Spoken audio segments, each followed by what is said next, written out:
I am standing on a stage behind a waist-high podium with my first name on it. To my right is a woman named Vicky. She's behind an identical podium with her name on it. Between us is a third podium with no one behind it, just the name Watson on the front. We are about to play Jeopardy! This is the National Retail Federation's mammoth annual conference at New York City's Javits Center, and in addition to doing some on-stage moderating, I have insanely agreed to compete against IBM's Watson, the cognitive computing system whose power the company wants to demonstrate to the 1,200 global retail leaders sitting in front of me.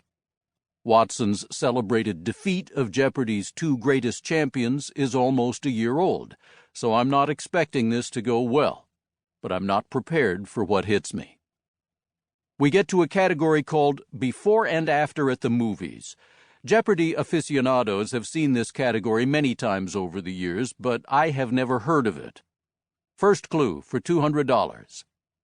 Han Solo meets up with Lando Calrissian while time-traveling with Marty McFly. What? Watson has already buzzed in. What is The Empire Strikes Back to the Future? It responds correctly.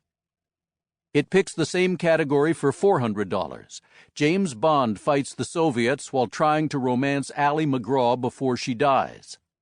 I'm still struggling with the concept, but Watson has already buzzed in. What is From Russia with Love Story? Right again. By the time I figure this out, Watson is on the category's last clue. John Belushi and the boys set up their fraternity in the museum where crazy Vincent Price turns people into figurines. The correct response, as Watson instantly knows, is, what is Animal House of Wax? Watson has run the category. My humiliation is not totally unrelieved. I do get some questions right in other categories, and Watson gets some wrong. But at the end of our one round, I have been shellacked. I actually don't remember the score, which must be how the psyche protects itself. I just know for sure that I have witnessed something profound. Realize that Watson is not connected to the Internet. It's a freestanding machine just like me, relying only on what it knows. It has been loaded with the entire contents of Wikipedia, for example, and much, much more.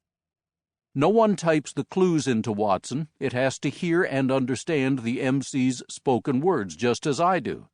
In addition, Watson is intentionally slowed down by a built-in delay when buzzing in to answer a clue.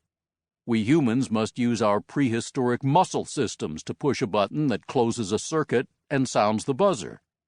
Watson could do it at light speed with an electronic signal, so the developers interposed a delay to level the playing field. Otherwise, I'd never have a prayer of winning, even if we both knew the correct response. But of course, even with the delay, I lost. So let's confront reality. Watson is smarter than I am. In fact, I'm surrounded by technology that's better than I am at sophisticated tasks. Google's autonomous car is a better driver than I am. The company has a whole fleet of vehicles that have driven hundreds of thousands of miles with only one accident while in autonomous mode, when one of the cars was rear-ended by a human driver at a stoplight. Computers are better than humans at screening documents for relevance in the discovery phase of litigation, an activity for which young lawyers used to bill at an impressive hourly rate. Computers are better at detecting some kinds of human emotion, despite our million years of evolution that was supposed to make us razor-sharp at that skill. One more thing. I competed against Watson in early 2012. Back then it was the size of a bedroom. As I was writing, it had shrunk to the size of 3 stacked pizza boxes, yet it was also 2,400% faster. More broadly, information technology is doubling in power roughly every 2 years. I am not, and I'll guess that you're not either.